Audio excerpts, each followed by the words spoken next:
Buenos días, aquí estamos nuevamente como Cámara de Comercio Santiago y como taller tributario que tenemos siempre todos los meses, ¿cierto?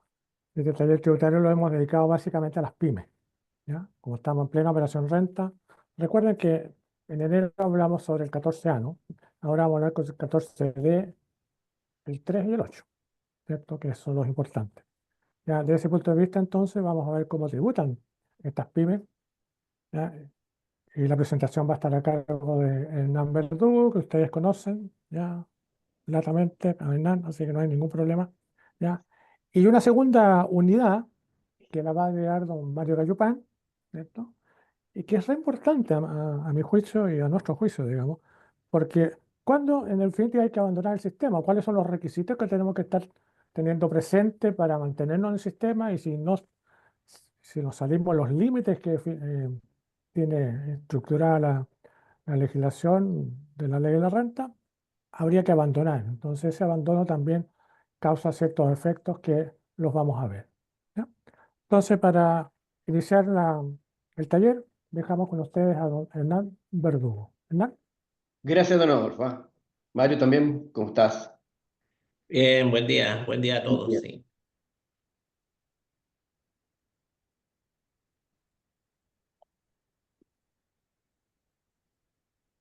Al tiro voy a... Aquí. Sí, ¿no es cierto, Mario? Don Adolfo, ¿se ve bien, no es cierto? Muy bien, Perfecto. Bueno, voy a... Si analizamos el título de la canción, ¿no es cierto? Podríamos decir, bueno, vamos a hablar, ¿cierto? Un ejercicio en operación renta, ¿ya? De esta que ya está prácticamente... Queda muy poco ya para que se acabe, ¿no es cierto? Un mes y medio. Desde el punto de vista de las 14 de 3, 14 de 8, ¿ya? Entonces la pregunta que yo no sé, siempre uno se tiene que hacer acá, ¿cómo parte el sistema? ¿Cierto? Es importante acordarse que desde el punto de vista de los sistemas tributarios, el artículo 14 es fundamental. Tiene una cadena de situaciones que uno tiene que tenerlas muy claras. Porque cuando uno parte solamente con las dos primeras frases, para no irnos con la lata de leer un artículo que en realidad, si no me falla la memoria, no tiene más de 25 páginas, ¿no es cierto? ¿Cierto? ¿Cierto, Mario? Por ejemplo, el artículo 14, hace mucho tiempo atrás no eran más de 3 páginas. Hoy día tenemos un artículo 14 que parece, ¿no es cierto?, una Biblia, 14 páginas, es un, 25 páginas. Entonces, al final, oye, es un monstruo en términos literarios. Entonces, tiene mucha complejidad. Es un artículo, en mi opinión, más complejo de la ley de la renta. ¿Ya? Pero es importante acordarse que siempre uno no tiene que olvidarse de la primera frase nomás. Dice, el artículo 14 es para, ¿cierto?, pasar, ¿cierto?, desde las utilidades de una compañía, llámese en el sistema tributario que esté, y llegar a los impuestos finales, ¿cierto? Y cuando hablo de impuestos finales, global, complementario o adicional, ¿cierto?, en materia de retiro, distribución, remesa. ¿Sí? Bajo esa perspectiva, el artículo 14 podríamos decir es el límite, ¿no es cierto? Si hablamos de geografía, es el límite entre un impuesto y otro impuesto en función de estas tributaciones. Por lo tanto, es muy importante tener muy clara la cadena de ciertos eventos que van ocurriendo. Determinar la renta líquida, ¿cierto? Cuando me refiero a los agregados, las deducciones, los criterios.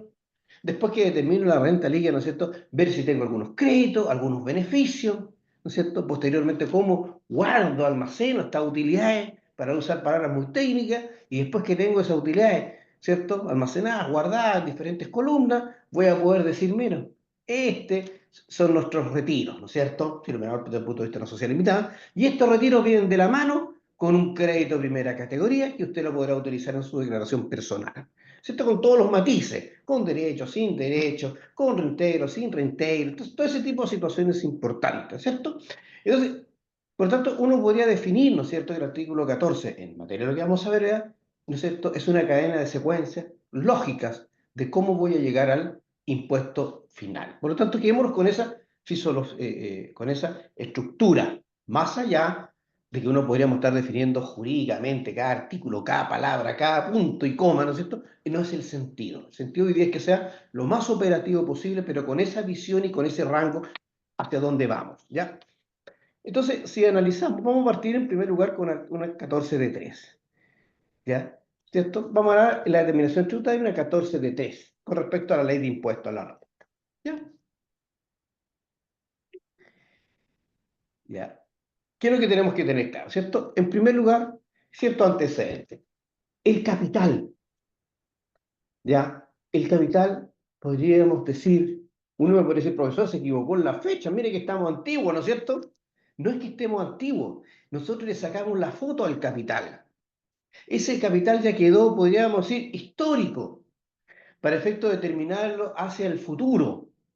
Bueno, si hablamos del futuro a partir del 2019, ha pasado harto tiempo, por lo tanto ahí quedó congelado, ¿no es cierto? Ahí quedó ese capital congelado y es la variable que yo voy a utilizar en una 14 de 3, ¿ya? Porque es importante conocer un punto fundamental, que las 14 de 3 no aplican el concepto de corrección monetaria, pero no no cualquier corrección monetaria, la que está enmarcada dentro del artículo 41. Por eso en algunos casos, ¿no es cierto?, se aplica la corrección monetaria en situaciones que sean distintas a las comprendidas en el artículo 41, como lo vamos a ver más adelante, ¿ya? Pero por lo tanto nosotros vamos a ver un ejercicio de una sociedad 14 de 3 que está formada por dos personas naturales, ¿cierto? Persona natural 1 y persona natural número 2. Si les gusta, don Mario Cayupar y don Hernán Verdugo, ¿no es cierto? El socio 1 y el socio 2, ¿no es cierto? Están formando esta sociedad, aportamos su oportunidad, un capital estatutario de 15 millones cada uno como flujo y pago efectivo, y que hoy, al 2019 ahí quedó congelado en 30.600.000 pesos.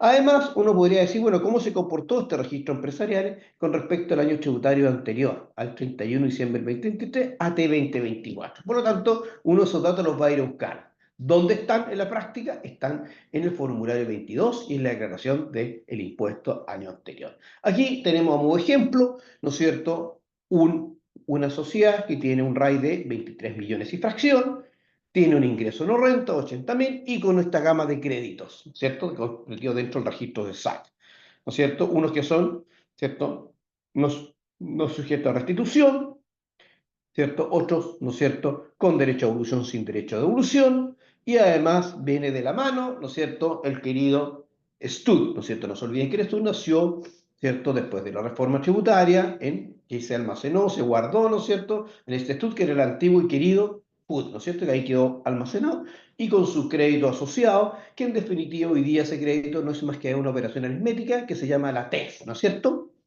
Y ahí tenemos esa foto. Esos datos están en el año pasado, pero es fundamental ir a buscar esos datos. Por lo tanto, también es fundamental, ¿cierto?, que la declaración del año pasado no haya tenido observaciones en esta materia para efecto de partir con saldos como corresponde, ¿ya? Para hacer la operación renta, ¿ya? Y solamente un puntito que pasé un poquito largo, pero no es menos importante, no por eso, cuando hablamos con derecho o sin derecho a evoluciones, es bastante, ¿cierto?, importante cuando ocurre esa situación. Siempre es importante acordarse que el legislador tuvo el cuidado, uno tiene que partir de la filosofía, que en realidad el crédito de primera categoría es con derecho a evolución como norma general. Pero hay situaciones particulares en las cuales no es con derecho a devolución, ¿cierto? El caso, por ejemplo, de que utilice las contribuciones para el pago del impuesto, sin derecho a evolución. El caso de que utilice el impuesto de primera categoría porque tengo crédito de renta de fuente extranjera. Por lo tanto, ahí tenemos, podríamos decir, una isla dentro del concepto general. Eso es para menos acordarse. Además, esta sociedad, ¿cierto? Ahí puse a partir de este año comercial, efectivamente ahí quedó congelado, ¿cierto? ¿Qué tenemos? Siempre es importante acordarse los ingresos. Los ingresos, la norma nos señala que aquí tenemos ventas del año 2024 que no están relacionadas. Tenemos ventas del año 24, sí, que están con empresas relacionadas, pero esa sociedad relacionada es 14 de 3. Además tenemos otras ventas, pero también están relacionadas, pero es 14A. Y por último, tenemos el cobro de unas facturas, que eran del año 23, pero entraron como flujo el 2024. Por lo tanto, estos son todos los ingresos que en definitiva tiene la compañía. Ya tenemos que hacer el primer depuramiento. Entonces, tenemos que decir, bueno, ¿cuáles son los ingresos? Y para efectos de las 14.3 son sobre ingresos que efectivamente hayan sido materialmente ingresados, ¿cierto?, que hayan sido percibidos. Pero hay, como todo norma, hay ciertas excepciones. ¿Cuándo no ocurre esa situación? Puede ocurrir, ¿cierto?, en el caso, ¿cierto?, que no se deben considerar, aunque sean no percibidas, aquellas que están correlacionadas y sean unas 14 letra A, ¿ya? Pero, entonces, en definitiva, las facturas son 116 millones en diferentes periodos del tiempo, ¿no es cierto?, de los cuales 13 millones no se percibieron y 103 millones sí están percibidos. Además, esta sociedad tiene otros ingresos por la venta de un computador y además un crédito otorgado por el banco, ¿ya? Ya viene la primera discusión. Bueno, un crédito en banco no es un ingreso, porque lo estamos mirando desde el punto de vista de la caja, desde el punto de vista de quiero que me ingresó materialmente a la caja de la sociedad, ¿ya? Por eso estamos dentro de la columna percibidos. Y además recibió 5 dividendos con ciertos matices tributarios, ¿cierto? Con crédito, con derecho, sin derecho a evolución, ¿cierto? Que fueron un flujo de 720 millones que se descompone, inclusive uno calificado de ingreso no renta con sus créditos asociados, mirado desde el punto de vista de la caja. Primera gran interrogante, acuérdense que pueden recibir, ¿cierto? Inversiones de capitales mobiliarios en la medida que no representen más allá del 35% de su ingreso. Por lo tanto, nos podemos encontrar con una pyme que tenga capitales mobiliarios, en este caso, dividendos. Tenemos ejemplo. Después, además tenemos unos dividendos de renta de fuente extranjera. O sea, participa en el exterior y además recibió $8.000 relacionados con inversiones percibidas desde el exterior. Y paralelamente están todos los gastos del año comercial 2024, se descomponen en existencia, una camioneta, remuneraciones, honorarios, gastos generales, arriendo, cotizaciones previsionales, el impuesto único, los proveedores, ¿cierto? Una amortización del banco, porque estoy mirando desde el punto de vista de la caja, el pago del impuesto, el pago de los PPM y los retiros. Por lo tanto, en esos egresos, ¿no es cierto? Unos corresponden a gastos y otros a lo mejor se está sirviendo ciertos pasivos. Otros corresponden a retiro, pero desde el punto de vista del movimiento de la caja, corresponde a 55.776.000 pesos, ¿no es cierto? Por lo tanto, ese es el movimiento que tenemos. No se nos olvide que estas sociedades tienen ciertas particularidades con respecto de los gastos. En el caso de las existencias, se puede llevar a gastos de inmediato, en la medida que esté pagado. La compra activo fijo también, porque estos contribuyentes no aplican el concepto de depreciación, porque esto se llevan de inmediato a resultado, ¿ya? Por tanto, acordarse que deberá, no es una opción, deber, ¿cierto? Están obligados. Entonces tenemos más o menos esta estructura. Frente a eso, empecemos también otros datos que tenemos.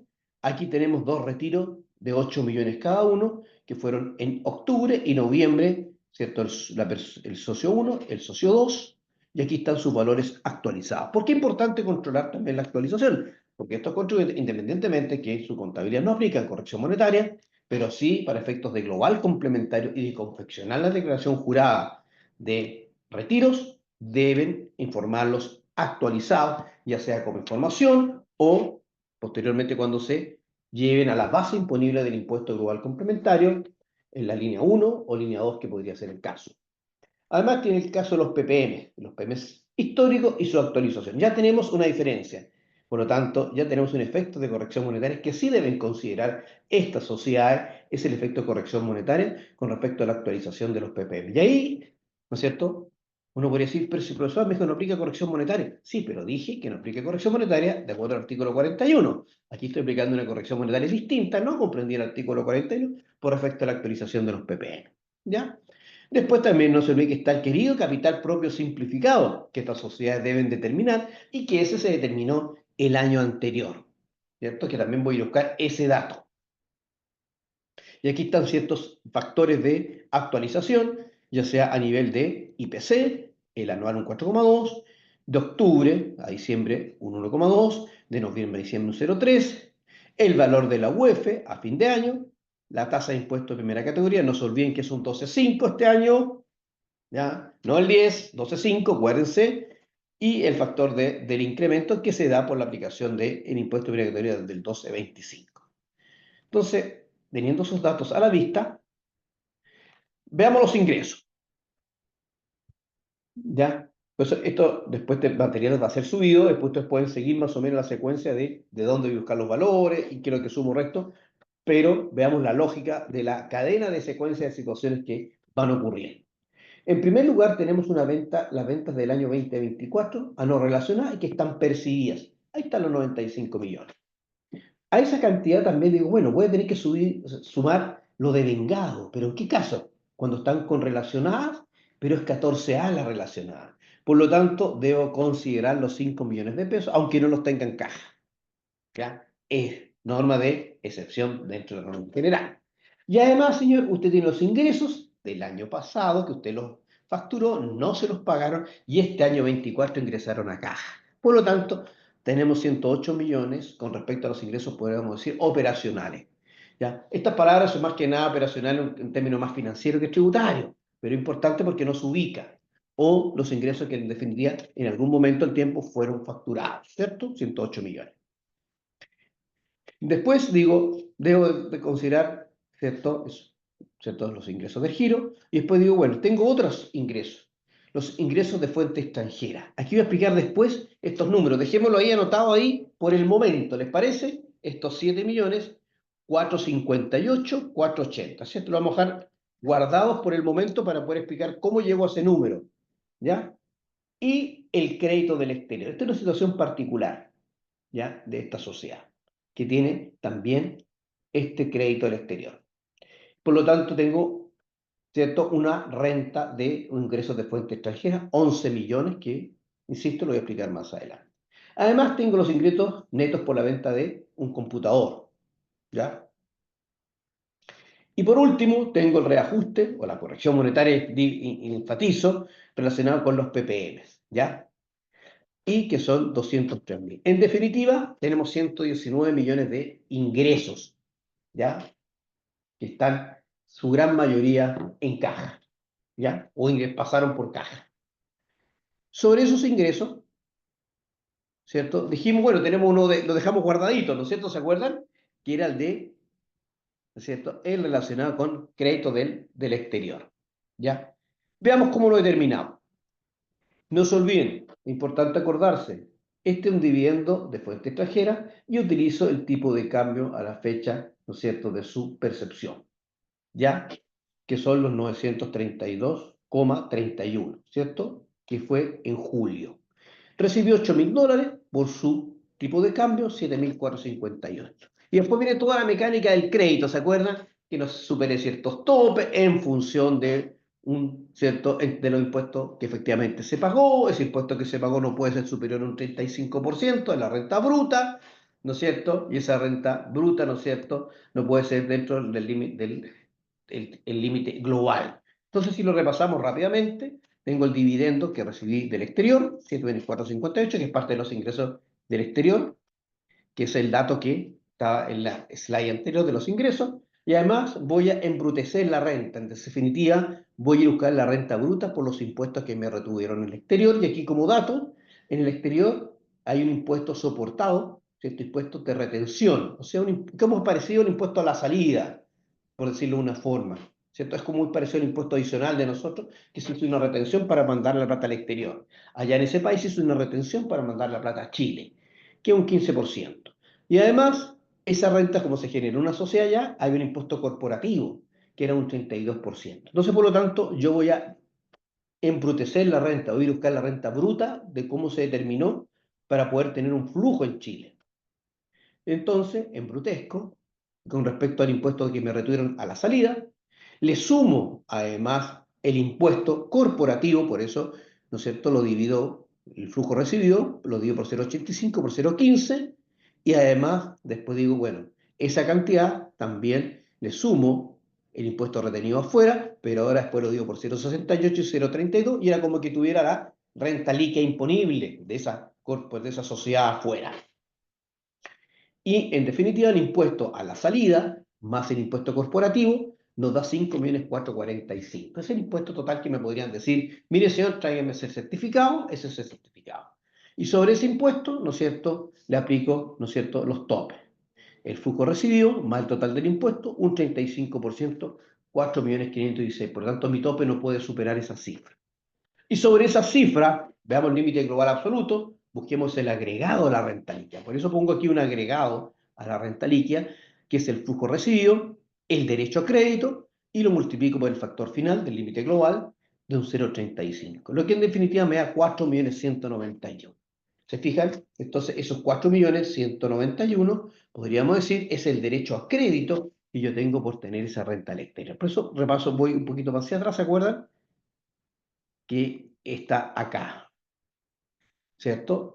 El flujo recibido por el tipo de cambio más el derecho a crédito, aplicando el artículo 41A de la Ley de Impuestos a la Renta.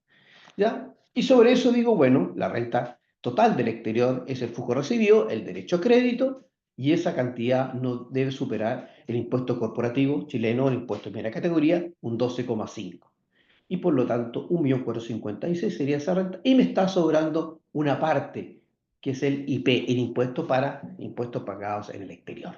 ¿Por qué es importante? Puse este ejemplo. Más que nada, porque cuando veamos registros de renta empresariales, para poder separar cuando es con derecho o sin derecho, para que ahí podamos tenerlo clarito, ese punto, ¿ya?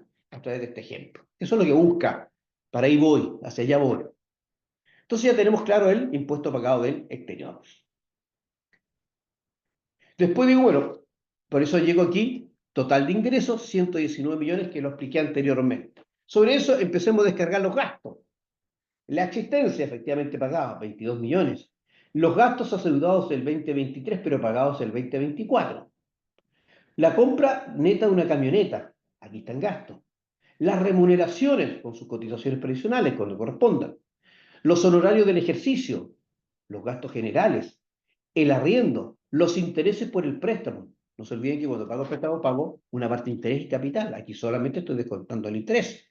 El pago del impuesto de primera categoría, lo que significa me da un, ¿cierto?, egresos por concepto de gastos de 39.286.000. Pero también no olviden que aplicar la norma del 31, en el sentido de decir, bueno, ciertos gastos no cumplen la condición de ser un gasto, ¿ya? Y por lo tanto tengo que reversarlos o agregarlos, anularlos, como queramos decir. Digo, bueno, no me puedo tomar los gastos de las multas y tampoco el pago del impuesto de primera categoría, para que sea consistente, lo que en definitiva me da una base imponible de 83 millones. Todos los gastos, y anulo algunos o agrego algunos para no considerarlos. En este caso, insisto, las multas y el pago de impuestos. Lo que me da entre los 119 menos los gastos, menos la anulación, me da 83 millones de pesos. Esos 83 millones de pesos podríamos ser en la base, ¿cierto? En la base imponible, ¿ya? Fíjense, y le puse nombre, base imponible antes de beneficio de incentivo al ahorro. Sí, porque a lo mejor esta compañía quiere aplicar el beneficio, ¿se acuerdan? De parte de la renta líquida, que se puede considerar como reinvertida en la empresa. Y si se considera como reinvertida en la empresa, evito pagar impuestos de primera categoría porque está dentro de la norma que me dice no pague hasta ciertas tolerancias, ciertos montos, que lo voy a ver a continuación. Entonces, partamos de la premisa que ya vamos con 83 millones.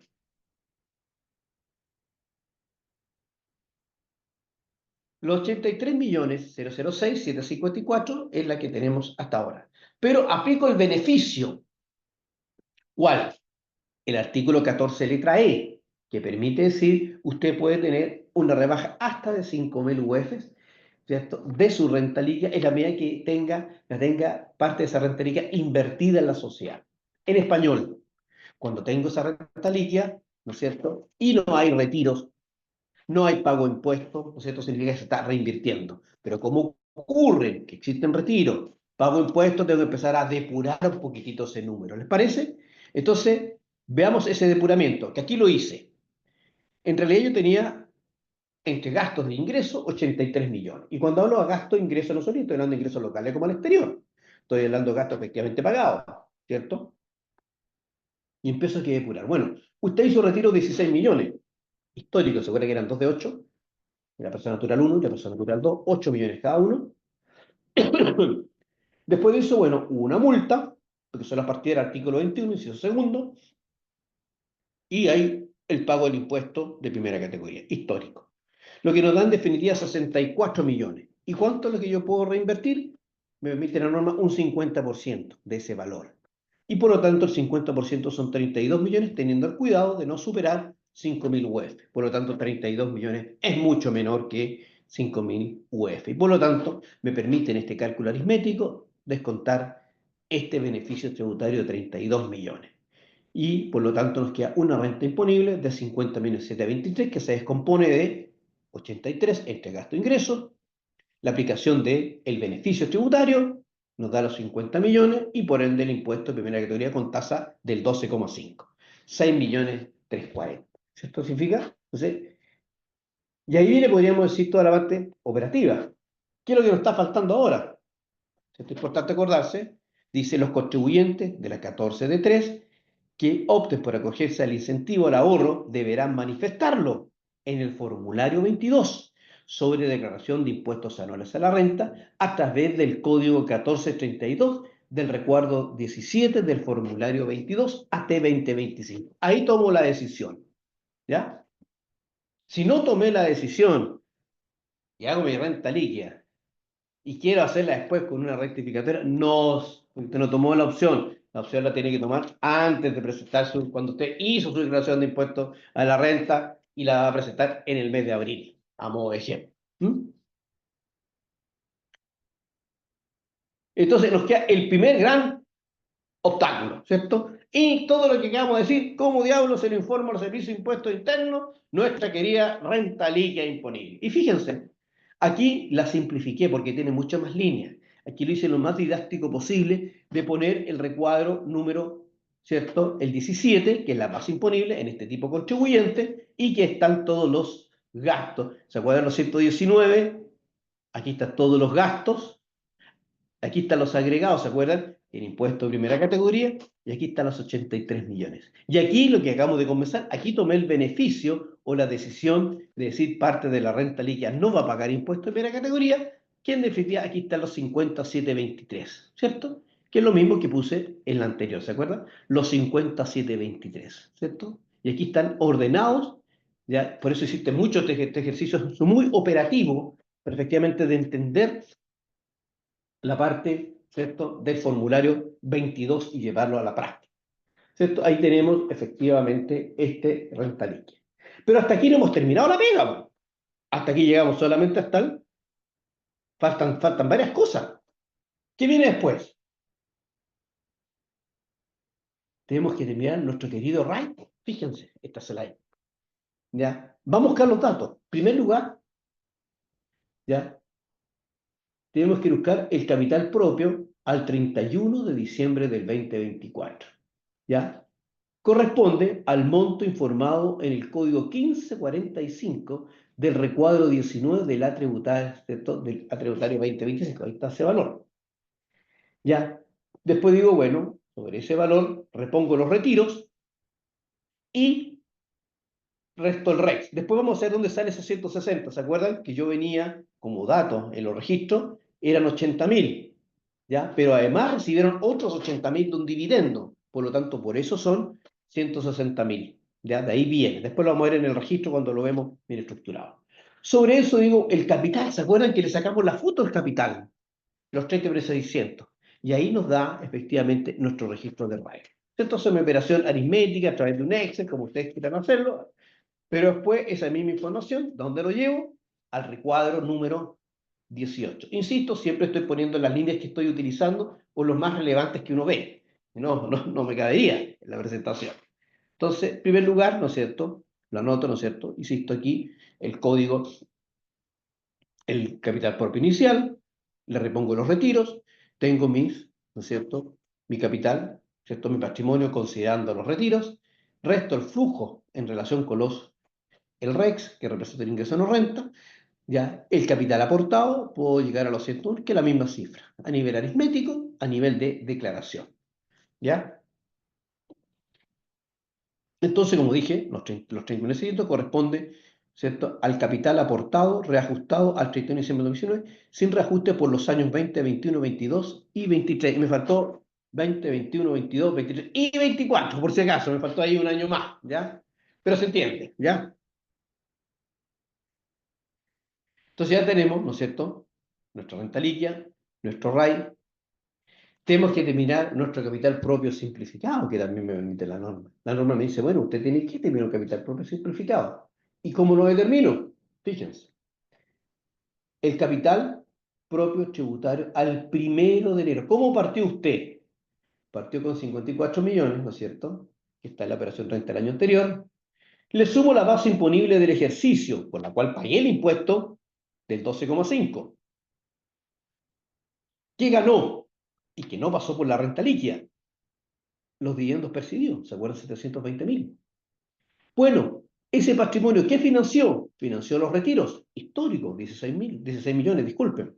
Además, le pagué al fisco una multa flujo salida. Además, pagué el impuesto. Entre nosotros, ¿les parece? Es como decir, mire, el fisco también tiene que hacer un retiro. Y ese retiro se llama impuesto de primera categoría, si lo miramos desde el punto de vista académico o desde el punto de vista del flujo de finanzas, ¿cierto? Es un socio que retira y que se llama impuesto de primera categoría. Por lo tanto, descuento a mi patrimonio la participación o el retiro que le corresponde al fisco.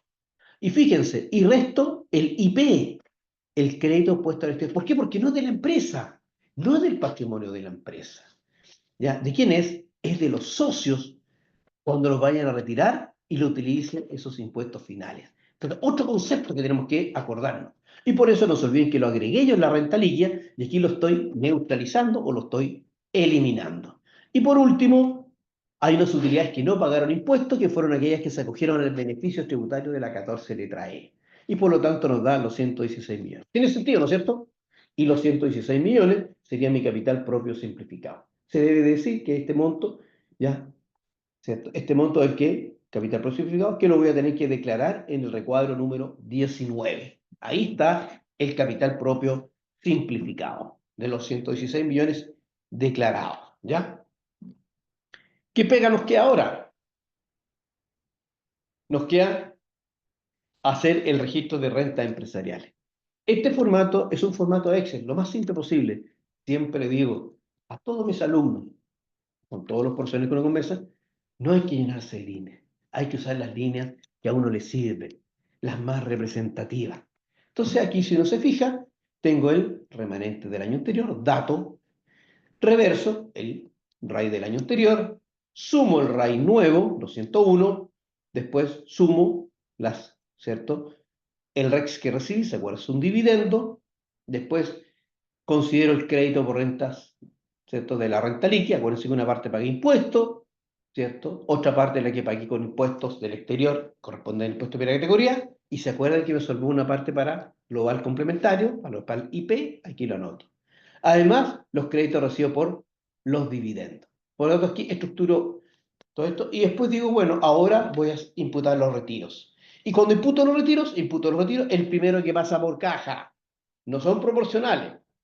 El primero que pasó fue el socio número 1, sus 8 millones, tienen, ¿cierto? Frente a la misma cifra retirada, no tienen el mismo comportamiento tributario porque el que retira primero, podríamos decir, accede a columnas con ciertos valores distintos a los que podría acceder el socio número 2. ¿Se fijan? Y por lo tanto, su imputación es distinta, ¿ya? Y este registro, ¿no es cierto?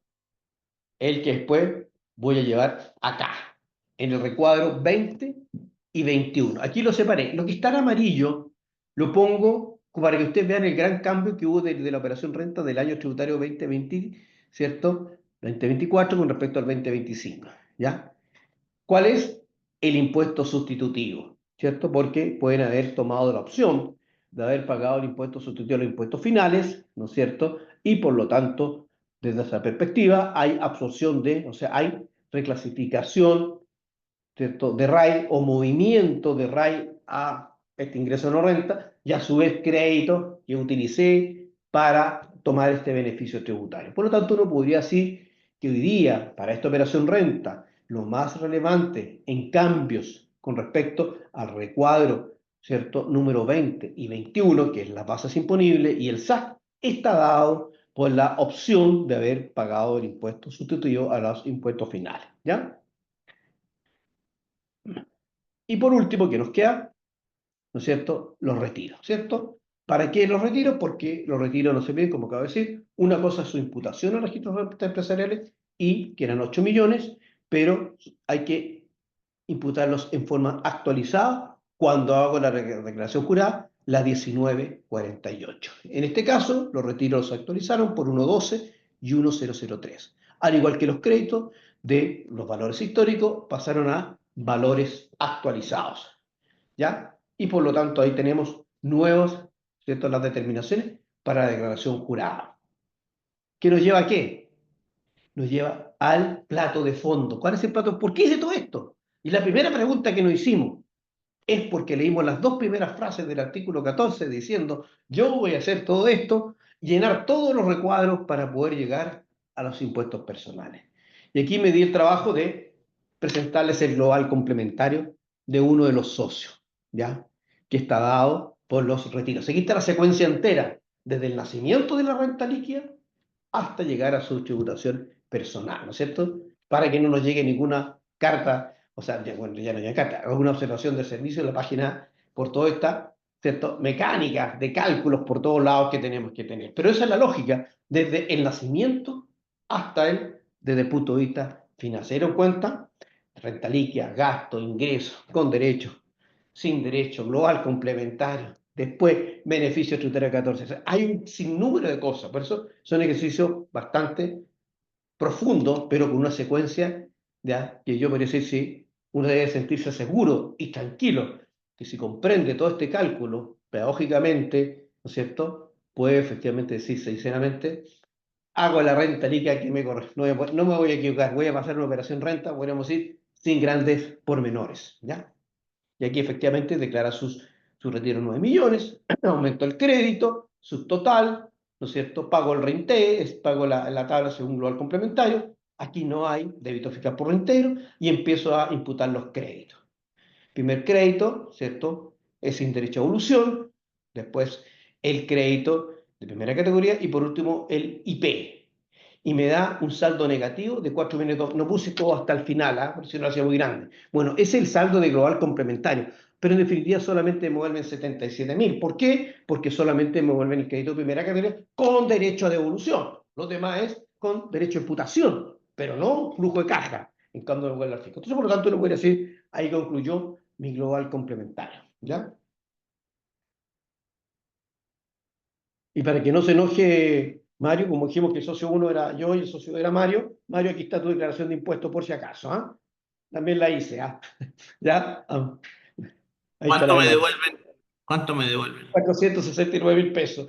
Y Ah, para muy que no sean, poquito. oye, para que nuestros globales no sean muy parecidos, además puse un, un capital mobiliario, que tú tomaste un depósito a plazo para juntar plata y hacerle un buen regalo a tu querido profesor Hernán Verdugo. ¿Eh? Ahí, por eso, Vale. esos 18 millones para que no sean iguales. ¿Ya? Pero esa es la secuencia. Sí, ¿Ya? ¿Ya? perfecto. Vamos a tener que aumentar los retiros. Saliste Sí. premiado, Mario. Sí, Y aquí tenemos el 14 de 8, ¿ya? ¿Ya?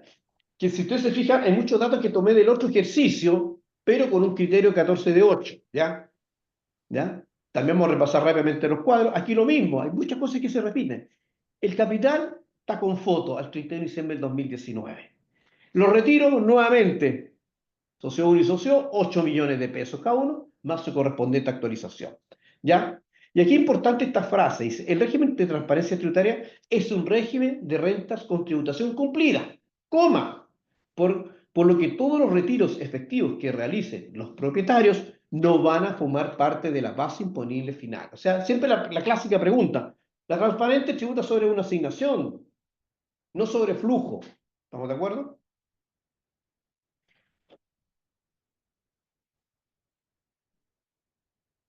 Bueno, tenemos más o menos el mismo criterio de gastos, ¿se fijan? ¿Ya? Donde hayan gastos del giro, con relacionados, sin relacionados. Además tenemos otros ingresos, la venta de un computador y crédito otorgados del banco. También recibí dividendos, porque es cierto, acuérdense que puede tener ingresos de capitales monetarios en la medida que no suben el 35% de su ingreso, por lo tanto tenemos muy parecidos los ingresos. ¿Ya? Y tenemos el mismo efecto ¿ya? De los PPM, ¿cierto? Que también pueden haber pago de PPM acá y se van a utilizar actualizados.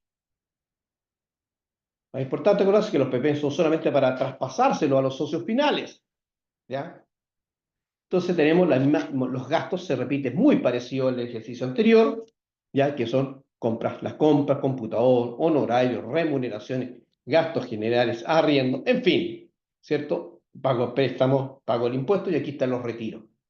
Y el capital, ¿cierto? Capital progresivo privado al 31 de diciembre, es decir, del 2020, ¿cierto? Correspondiente al año anterior.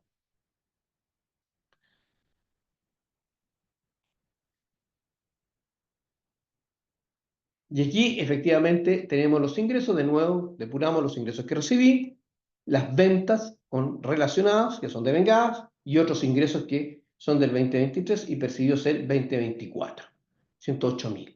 Y además, no se olviden que esta sociedad debe reconocer el 100% de los dividendos. Da lo mismo la calificación tributaria que tengan, sean o no sean tributables. Un ingreso neto. Por eso aquí, de los dividendos que recibimos, los 5, y los 5 son parte de la base imponible, que son los 710.000, ¿ya? Y además debo considerar el crédito por impuesto de migratorios como parte de la base imponible, que son los 155.349, ¿ya? Por lo tanto, ya debo considerar el 100% de esos dividendos en la base de impuesto, ¿cierto?, de la sociedad, o de la base imponible que voy a asignar. De repente me equivoco, digo renta líquida, pero prefiero decir, cuando diga renta líquida, es la base imponible que voy a asignar, porque uno realmente se equivoca, ¿ya? Pero eso quiero decir, la base imponible que yo voy a asignar está dada por ciertos ingresos del giro, la venta de un computador, los dividendos recibidos y los créditos asociados, y además tengo ciertos créditos. Aquí tenemos otros créditos que me permiten de forma particular el artículo 33 bis, que es el clásico crédito del activo fijo, ¿se acuerdan? Cuando era el 4%, ahí mutando con ciertos porcentajes, ciertos cálculos en la historia tributaria, pero en definitiva es un crédito contra el activo fijo. Entonces, porque estas sociedades, acuérdense, no pagan impuestos de primera categoría, pero sí tienen derecho al crédito y se lo voy a traspasar a las personas contribuyentes de los impuestos finales, llámese global, complementario o adicional. Ya, aquí está ese crédito, ahí voy a explicar el cálculo de los 486, el incremento por el reajuste de los ppm, ¿ya? ¿Ya? Y además pueden tener otro ingreso, una situación muy particular que son los ingresos diferidos. Ese ingreso diferido es que a lo mejor yo era una 14A o era, ¿cierto?, una sociedad que tenía cierto RAI y que ahora se van a traspasar a un régimen de transparencia tributaria y por lo tanto usted va a tener un costo, va a tener que pagar un peaje. Ese peaje me lo tiene que pagar de inmediato, pero el legislador fue en ese sentido muy buena persona y dijo, no me lo pague todo en un 100%, págamelo en unas cuotas de hasta en 10 años, ¿no es cierto? Por lo tanto, me va pagando esas utilidades que están tan pendientes de tributación con respecto a los impuestos finales en cómodas cuotas de 10, ¿ya? Entonces, aquí más o menos no se olviden que por eso puse esto, porque para acordarse que este ingreso diferido, ¿cierto?, se controla en el recuadro número 7, que es una parte o esa proporción de ingreso diferido no tributado, ¿cierto?, en años anteriores y que me va a corresponder 1/10 por año, ¿cierto? Aquí en este caso, ¿no es cierto?, me corresponde ir tributando, ¿cierto?, por los 881.000, tenía el año pasado 5.290.000, 881, y me quedaron 4.408 para el año siguiente, ¿cierto? Va a ser esa situación de este ingreso. O sea, sola en este caso, en este ejemplo lo estamos dando, solamente este caso en hasta 14 de 8, ¿ya? Y ahí está, por eso los 881, ¿cierto? Que es lo que yo estaba diciendo que son aquí, los 881, 780. Aquí está este ingreso diferido, ¿ya? Después dijimos, bueno, empecemos a descargar los gastos. La compra del año, el pago proveedores, la compra camioneta, las remuneraciones, los honorarios, los gastos generales, el arriendo, los intereses del préstamo, los que no total de ingresos de 42 millones. Pero, a su vez, ¿se acuerdan que hay una cifra que estaba debiendo, como la determinamos? Que es la relacionada cuando tomo el crédito del activo fijo. ¿Por qué? Porque lo que ocurre cuando yo compro la camioneta, la llevo toda a gasto, pero una parte es crédito, ¿cierto? Por eso, en el fondo, rebajo el 100% del gasto, pero agrego el crédito, cosa que queda el efecto neutro, ¿cierto? El efecto neto entre el crédito y el gasto. ¿Y cómo determino este crédito? El activo fijo, la compra fue en septiembre del 2024 y se aplica un 6% de crédito y lo actualizo. 8 millones por 1,013 por el 6% nos da ese crédito, 486. Por lo tanto, ahí tenemos otro ejemplo que aplico corrección monetaria. ¿Se fijan? Porque el 41 no aplico corrección monetaria, pero el 41, aquí tenemos la corrección monetaria, pero que me permite este crédito utilizarlo en forma actualizada de acuerdo al 33 bis. ¿Se fijan? Aquí tenemos otro crédito que sí hay que aplicar corrección monetaria, ¿ya? Entonces, por eso los 486, como tengo aquí anteriormente, los agregué. Aquí están los 486. Aquí tengo el agregado, ¿cierto? Y aquí tengo la deducción. Por lo tanto, queda por diferencia, ¿ya? Y aquí, ¿qué es lo que tenemos que llenar? No se olviden el recuadro 22. el recuadro 22 tenemos todos los ingresos, ingresos del giro, los intereses del giro. Aquí efectivamente toda la base imponible, ¿ya? Y fíjense la palabra, esta frase siempre de mí, base imponible a asignar. No dice renta líquida imponible. ¿Se fijan? Entonces, pedagógicamente lo que dice, base imponible a asignar a los socios, ¿cierto? Accionistas, contribuyentes de los impuestos finales. Esa palabra, base imponible. Y esta base imponible es asignar. No voy a pagar impuestos de primera categoría por eso. Por lo tanto, aquí están los 68.291.000, que es la que yo tenemos aquí, ¿no es cierto?, entre los gastos y los ingresos, ¿cierto? Que aquí teníamos los ingresos, disculpen, que son los 111.137, ¿ya? Ahí están los 111.137, menos los gastos, los 42, que ahí los tenemos detallados anteriormente, los 68 vas a asignar. ¿Qué ocurre ahora? Estas sociedades tienen que determinar, ¿no es cierto?, un capital propio simplificado en la medida que sus ingresos superen 50.000 dólares. Para efectos del desarrollo de este caso, ¿no es cierto?, estamos considerando que cumple las condiciones y por lo tanto lo vamos a determinar. ¿Qué es lo que digo? Capital propio el 1 de enero del 24, le sumo la base imponible a asignar, le resto el crédito por dividendos percibidos, ¿ya? Le resto los retiros del ejercicio, el flujo que le responde a, relacionado con qué, con los ingresos, le resto el ingreso diferido y le resto el crédito de 33 bis, me da por lo tanto un capital propio simplificado. ¿Cierto? Primero, las multas y el impuesto de primera categoría representan una disminución de capital y hay un flujo de pago. Por otro caso, el artículo 33 bis no representa un ajuste a la RLI, representa un crédito para global complementario. Otro punto, el ingreso diferido no representa un incremento patrimonial, solo un aumento en la RLI.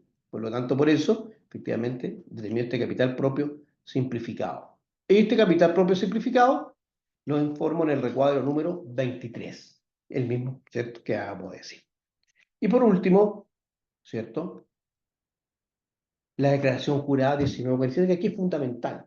La declaración es la declaración que en el fondo yo le voy a asignar, ¿cierto?, qué parte le corresponde a las utilidades del socio 1 y socio para efectos de su tributación personal en la línea 6 de su global complementario.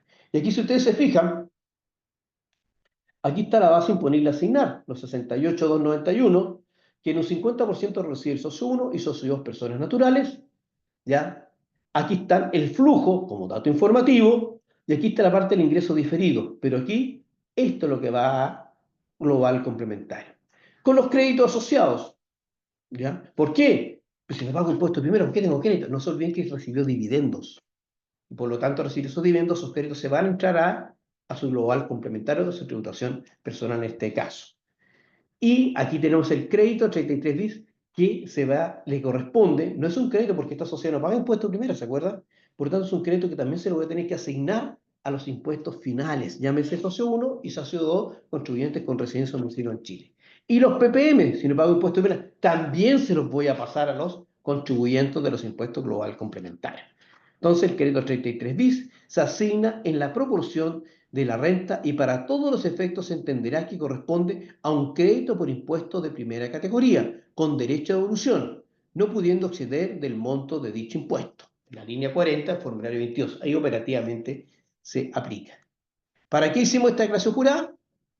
Es para hacer el global complementario, ¿cierto? Y aquí hice el global complementario, en la línea 6, como le acabo de decir, la asignación con los créditos de primera categoría, subtotal, base imponible, me impuesto y empiezo a descargar. Y fíjense, tengo hasta un reintegro. ¿Por qué? Porque recibo un dividendo que me generó, ¿no es cierto?, el débito fiscal por la restitución.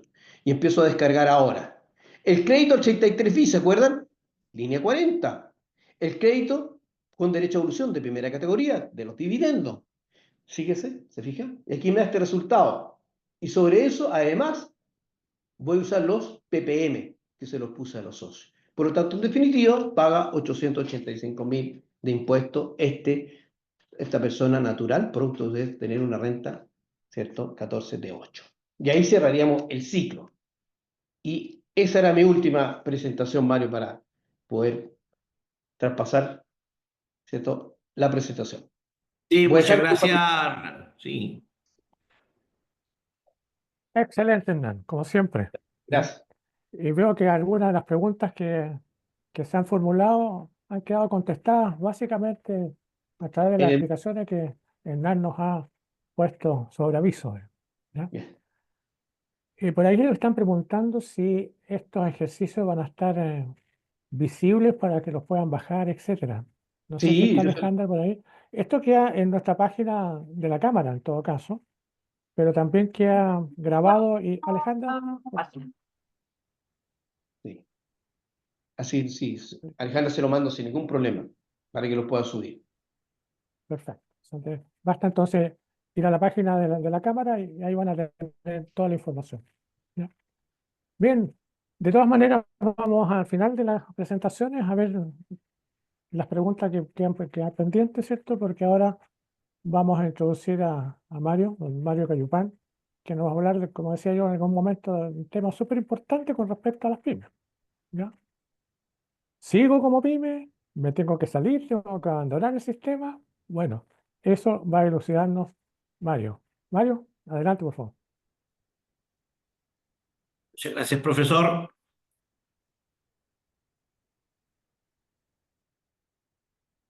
Estoy presentando. ¿Observan ahí? No, Nada, perdón.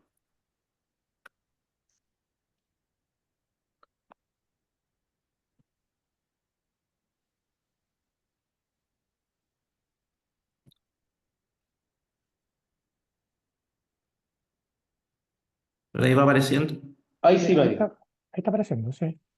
Hay que ponerle presentación Perfecto, como presentación. perfecto, perfecto, ¿Tienes, perfecto. Muchas gracias. tienes que agrandarla? Ahí está Ahí bien. sí, perfecto. Perfecto, muchas gracias, buen día a todos y felicitaciones a Hernán Verdugo, al profesor Hernán Verdugo, por la explicación de ese excelente ejercicio. El régimen artículo 14 de 3 de las pymes, evidentemente, nosotros pensamos de que era un régimen simplificado de controlar, pero yo pienso de que es bastante más difícil que el 14A.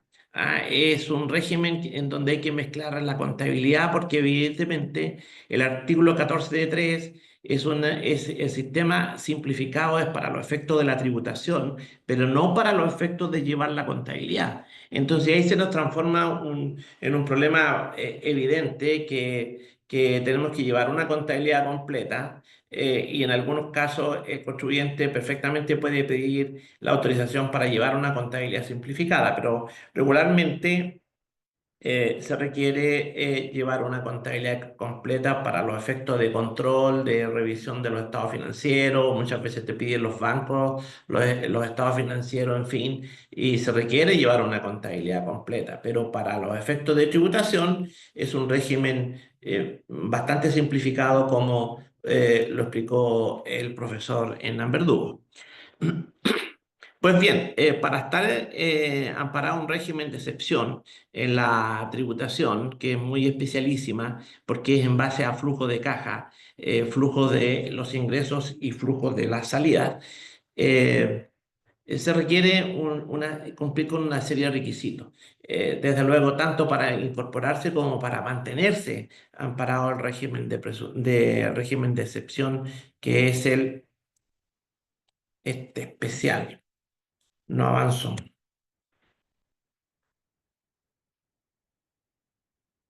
Avanzo, ahí. ¿Se ve bien ahí? Ahí sí, perfecto, Mario.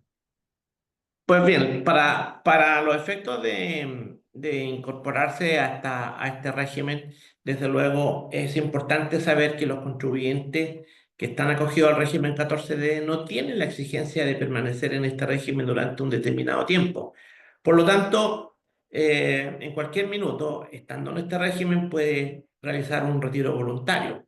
Y para esos efectos, eh, en forma voluntaria deben dar aviso al Servicio de Impuestos Internos entre el 1 de enero y el 30 de abril. En consecuencia, es la oportunidad hoy día de analizar en qué situación estamos, si realmente nos conviene estar bajo el régimen eh, ProPyme, o bien continuamos con ello, ¿ya? Pero por otro lado, ni por mucho que tengamos el deseo de continuar, es probable que tengamos que retirarnos obligatoriamente y debemos abandonar este régimen ProPyme cuando se deje de cumplir algunos de los requisitos que establece la ley. Entonces, cuando esto se incumple, cualquiera sea este periodo, evidentemente nosotros tenemos que revisar al 31 de diciembre de 2024 si cumplimos o no con los requisitos para los efectos de continuar con este régimen. Si no, tenemos que abandonar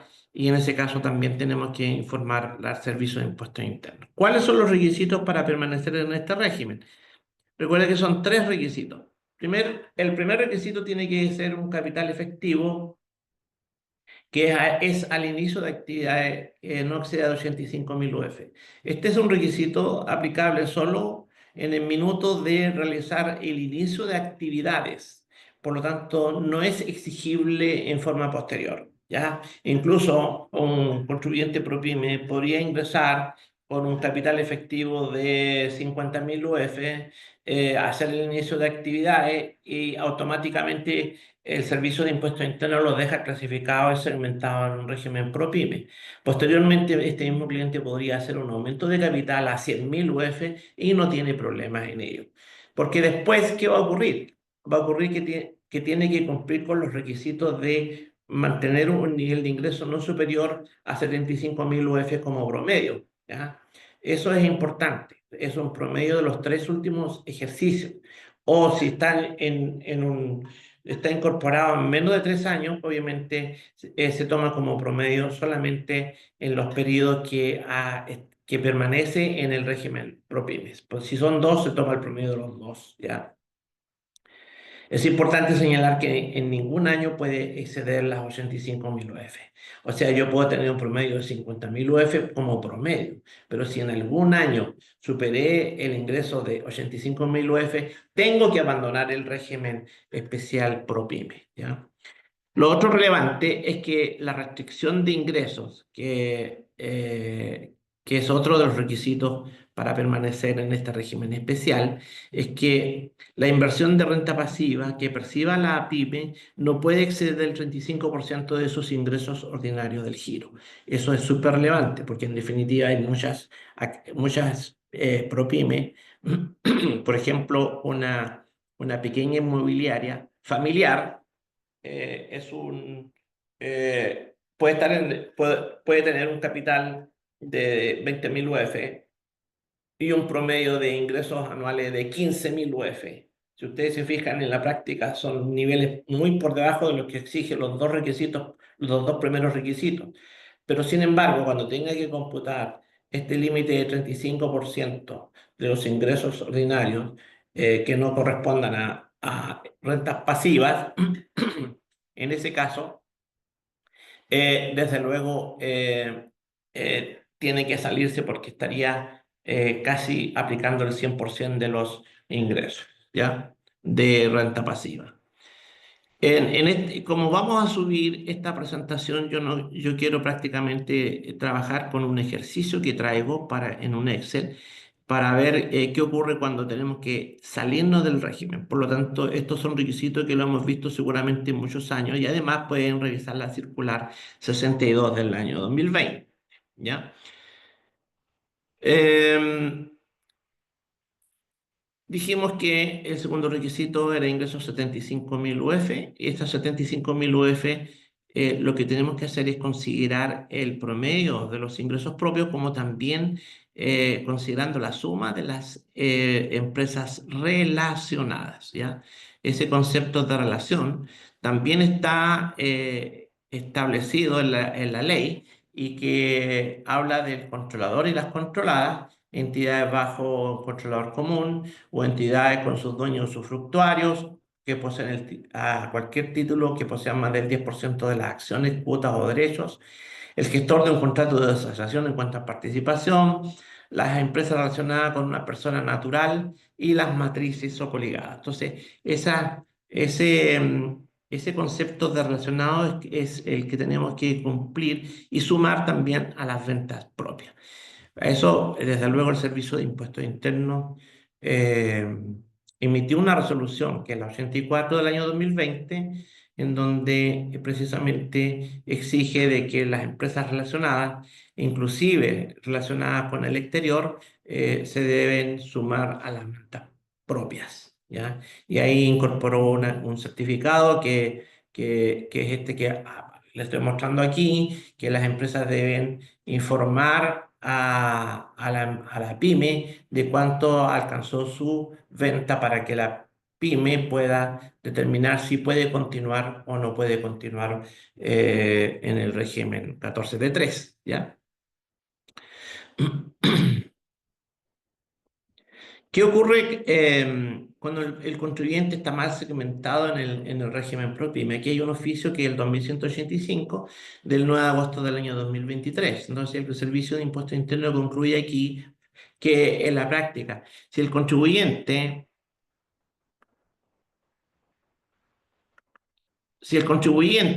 que se encuentra acogido a ProPyme, pero sin cumplir con los requisitos de acceso a dicho régimen, incluso si fue trasladado automáticamente en virtud del artículo 9 transitorio de la ley 21.210, recuerden que esto fue un trabajo que hizo el Servicio de Impuestos Internos con la publicación de esta ley 21.210, dijo a cada contribuyente: a ti te corresponde estar en el régimen ProPyme, ¿ya? O a ti te corresponde el régimen 14A semi-integrado. Entonces el servicio automáticamente lo que hizo fue eso. Pero la responsabilidad de revisar quién está, si estamos bien segmentados o no, es del contribuyente.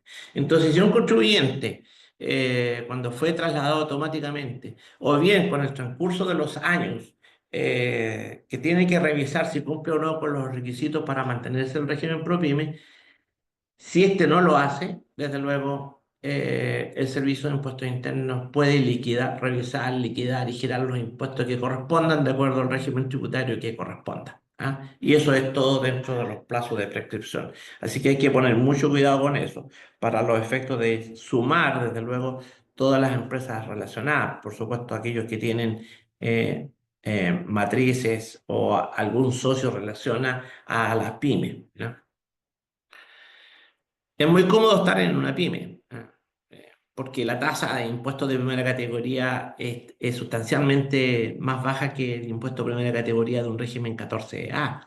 El 14A tiene una tasa del 27%. El régimen ProPyme tiene una tasa hoy día del 12,5%, y hay un proyecto de ley que pretende mantener esta tasa en forma transitoria, porque la tasa oficial es un 25%, ¿ya? Por eso es súper importante ir revisando si cumplimos o no los requisitos para los efectos de mantener y permanecer en este régimen. Recuerdo que el tercer requisito para mantener un régimen en renta pasiva es que el tercer requisito para mantenernos en el régimen de ProPyme es que los ingresos por renta pasiva no superen el 35%. ¿Cuáles son las rentas pasivas? Son los bienes raíces no agrícolas, son las participaciones consistentes en frutos o rendimientos derivados de la posesión o tenencia o cualquier título proveniente de un contrato de asociación o cuenta de participación, pero no de las enajenaciones de ellos. Entonces, son simplemente los frutos o rendimientos, es decir, dividendos, intereses por depósito a plazo, etc. ¿Ah? O bien, los frutos o rendimientos de la posesión o tenencia de cualquier título de derechos sociales y acciones de sociedad o cuotas de fondos de inversión. ¿Ya? Aquí hay un oficio, que es el 1558 del 24 de mayo de 2023, en donde el Servicio de Impuestos Internos responde a una consulta: ¿cómo se calcula este 35%? Y aquí se los dejo, ¿ya? Se toma el total de las ventas del ejercicio, ¿ya? En este caso deberíamos tomar las ventas del año comercial 2024, tomamos los ingresos del giro y tomamos los ingresos por renta pasiva, que en este ejemplo fue un dividendo. Entonces, la suma de ambos da 152.040.000. Y para determinar el límite, tenemos el límite del 35%. Se toman los ingresos brutos, los 111.580 por el 35%, eso da 39.053 y lo comparamos con la renta pasiva, que en este caso, repito, es el dividendo percibido.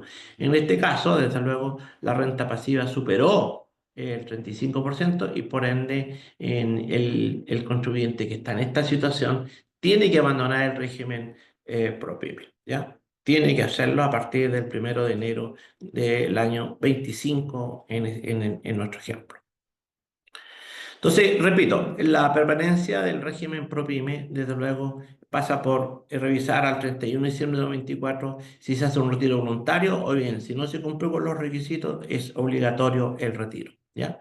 Entonces, aquí tenemos un cambio de régimen de ProPyme a un régimen general. ¿Cuáles son los efectos que tiene esto? Primero, dar aviso al Servicio de Impuestos Internos entre el 1 de enero al 30 de abril del año de abandono. En este caso va a ser el año 25. 1 de enero del año 25 al 30 de abril del año 25. Hay que entrar a la página web del servicio y decir yo ya no estoy más en el régimen 14D3 y pasar automáticamente al régimen 14A. Los ingresos devengados y gastos adeudados bajo el régimen ProPyme, esos no han tributado, ¿cierto? Por ende, estos deben ser considerados resultados tributarios al inicio de este ejercicio. O sea, pasaría a ser el primer ingreso, todos los ingresos devengados tienen que tributar, ¿ah? Pero bajo el nuevo régimen, al 1 de enero del año 25 en este caso, ¿ya? Y rebajar todos aquellos gastos que no han sido pagados y afectarse de luego con la tasa del régimen general del 27%, pero esto ya al cierre del ejercicio 25, ¿ya? Determinar un capital propio tributario y para esos efectos tenemos que también valorizar a través de un inventario inicial de los activos y pasivos de la pyme. Y ahí hay instrucciones de cómo se valoriza y mantener también un registro de renta empresarial. Entonces, después que hemos dado el aviso, desde luego, tenemos que considerar que todos aquellos ingresos que están devengados, pero que no están percibidos bajo el régimen ProPyme, estos no han tributado, ¿verdad? Por lo tanto, lo que hay que hacer para que tributen, tenemos que considerarlos como ingresos del ejercicio 25 en este caso, del ejemplo, y desde luego incorporarlos a la renta líquida imponible. Lo mismo pasa con los gastos. Los gastos también tenemos que rebajar. Por lo tanto, tenemos que hacer un ajuste al 1 de enero del año de la incorporación al régimen general de tributación. Ese es el primer ajuste que tenemos que hacer después de informar. También tenemos que valorizar ciertos activos. Los activos en general, si nosotros compramos maquinaria, vehículos, equipos y enseres, si ustedes se fijan, son bienes corporales muebles estos. Cuando fueron adquiridos bajo el régimen ProPyme, fueron llevados a gasto. Por lo tanto, esos activos están valorizados a un peso. Lo mismo con las materias primas, productos en diferentes estados o productos terminados, etcétera, también están a un peso porque la compra de ellas la hemos llevado a gasto. Lo mismo con los bienes raíces no depreciables. Por ejemplo, los terrenos aquí no están. Aquí simplemente están los bienes raíces sujetos a depreciación. Los intangibles, eso no se llevaron a gasto, por lo tanto se mantienen en el activo o valor de adquisición, igual que los bienes no depreciables y otros bienes que hay que aplicar los criterios. Pero aquí tenemos una novedad en la práctica, en donde tenemos estos dos primeros rubros de los activos de una pyme, en donde tenemos las maquinarias, vehículos, equipos y otros enseres, que tienen la alternativa de valorizar, que es el valor libro de esto. Es decir, tendríamos que hacer una planilla en donde vamos a llevar el valor de adquisición, los vamos a corregir y los vamos a depreciar y vamos a sacar el valor libre, ¿ya? Eso significa que vamos a tener el valor de adquisición más su reajuste menos la amortización o depreciación lineal. Aquí no hay depreciación acelerada. Entonces, tenemos esta alternativa en materia de activos fijos. En las materias primas y otros productos que son del activo realizable, tenemos la opción de incorporarlos al valor de adquisición o bien al traspaso de costos. O sea, si aquí lo que está haciendo el legislador está reconociendo de que podemos tener un producto que es fabricado por la pyme y que desde luego tiene costos de materia prima, mano de obra, el costo primo, etcétera. Entonces tiene el traspaso de costos. O bien, fíjense aquí, también tenía la opción de valorizar las materias primas al valor de venta menos el margen, ¿ya? Como pueden observar aquí, para las materias primas, este contribuyente tiene cuatro opciones de valorización. Un peso, uno, o el valor de adquisición, o bien el traspaso de costos, o bien el valor de venta menos el margen, ¿ya? En los pasivos exigibles se deben reconocer según el tipo de obligación, ¿ah? Y aquí el legislador en la ley consideró de que los pasivos exigibles podrían estar afectos a reajuste UEF y moneda extranjera o cualquier otro tipo. Y este oficio 2486 vino a reconocer también a los activos que eventualmente podrían estar eh, sujetos a una corrección de tipo cambio. ¿Ya? Ya lo vamos a ver. Pues bien, cuando la valorización de los activos que corresponden se realiza un peso, o según el valor de adquisición reajustado en caso de bienes no depreciables o intangibles, es decir, aquellas valorizaciones que no tienen la opción de una valorización alternativa, dice, no procederá a efectuar ningún ajuste a los resultados que obtenga la empresa a partir del 1 de enero del año que se encuentre bajo el régimen del artículo 14. Aquí simplemente estos bienes se valorizan eh, al valor que acabamos de ver aquí, que sería bajo esta instrucción. Pero cuando se aplique una valorización distinta, es decir, ¿cuáles son los que aplican a valorización distinta? Son estos, son los bienes del activo fijo, que son bienes muebles más y las materias primas, esos dos rubros, ¿ya? Cuando se aplique una valorización distinta a la anteriormente señalada, se reconocerán los efectos en la determinación del capital propio al término del ejercicio en que se encuentre bajo el régimen de la letra A de dicho artículo y procederá, en su caso, la depreciación normal del artículo 31 sin que la empresa deba reconocer un ingreso tributable por el cambio de régimen. Obvio, porque si yo tenía de estos rubros a un peso y me dicen valorícelo a 100 millones, la pregunta es, oye, claro, yo voy a aumentar mi patrimonio y el patrimonio es base para el cálculo del RAI, pero también me va a permitir nuevamente amortizar. Si ya lo tenía en gasto, me va a permitir nuevamente amortizar, ¿ya? Entonces, pienso de que aquí se puede generar una compensación entre el aumento de la valorización que está incorporado en el capital propio y por ende directamente al RAI, ¿ya? En el año en que se amortice, lo que hace es simplemente neutralizar, ¿ya?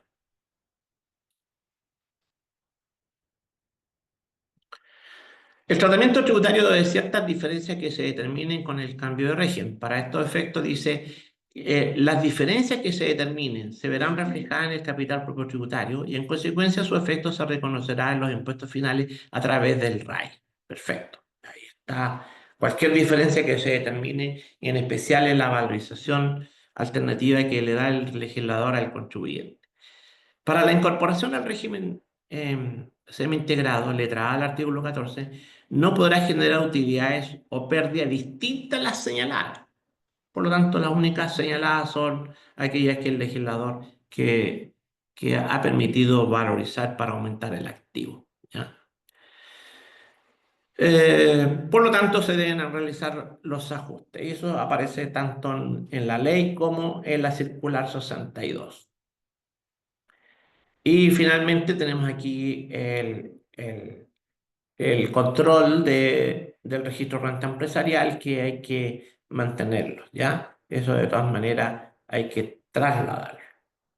Tenemos el registro de renta acumulable, el cambio de régimen y también si hay FUR, también tenemos que llevar el FUR y trasladarlo del régimen D3 al régimen 14A, ¿ya?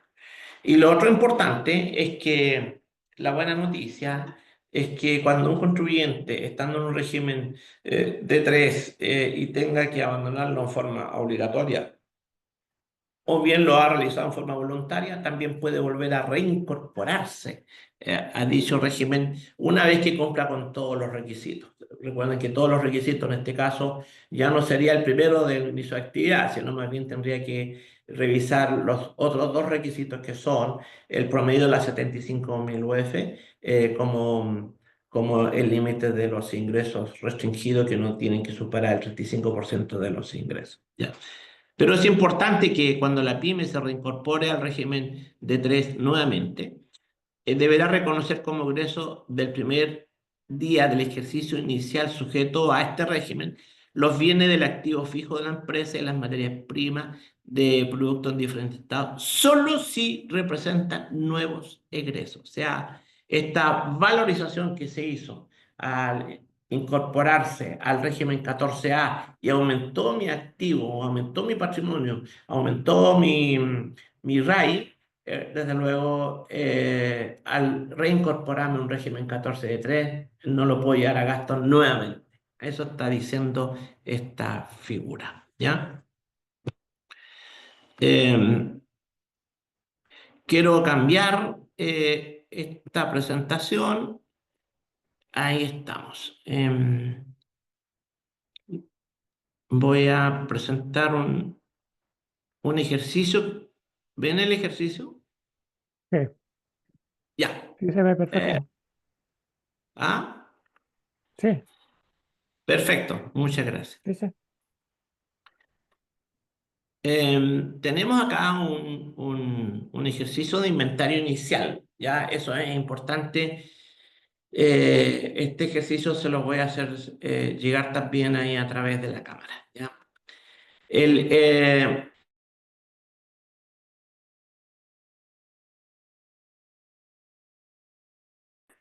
Tenemos aquí un disponible, el disponible no cambia el valor, por lo tanto no se va a producir ninguna diferencia. Tenemos otro disponible que es la caja dólar. La caja dólar la tenemos valorizada a su valor histórico, cuando compramos los dólares al tipo de cambio. Aquí pusimos $200, adquirido el 24 de enero a 908. Por lo tanto, estos 908, los $200 a 908 está a 181.774.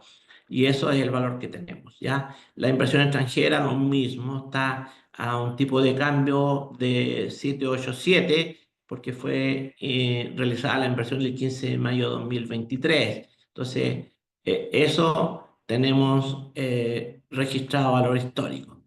La diferencia o el valor que tenemos aquí a la derecha, en la columna E, son las diferencias producto de actualizar estos valores al 31 de diciembre del año 2024. ¿Ya? Entonces, lo que tenemos aquí es el valor histórico desembolsado. ¿Ya?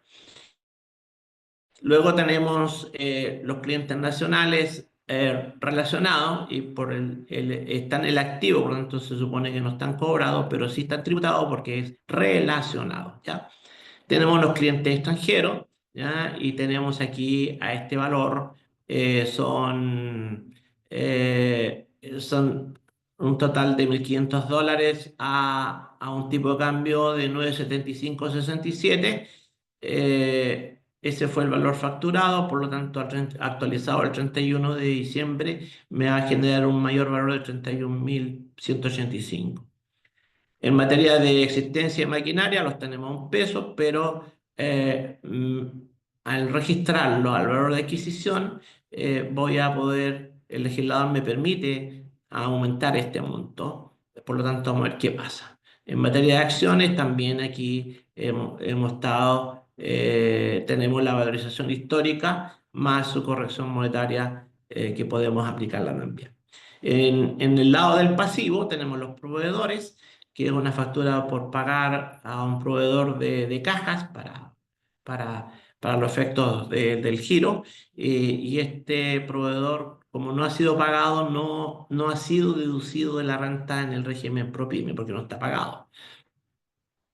Los préstamos de la casa matriz también tenemos un pasivo, también aquí a los 735 al tipo de cambio histórico, lo que ingresó, ¿ya? Pero debo más porque el tipo de cambio ha subido, entonces ahí me va a generar un mayor valor.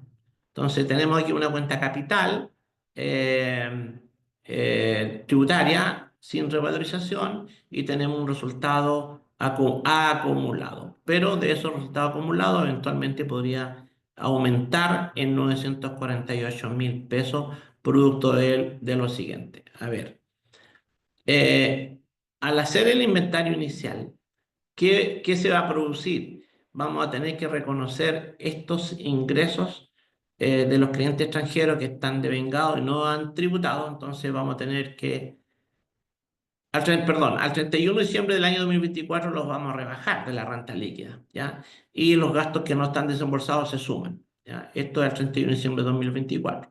Tenemos un resultado del balance de 1.518 y que estos 1.518 son ajustados por estos agregados de gastos no desembolsados y de ingresos no percibidos y nos da una base imponible de 80.100, ¿ya?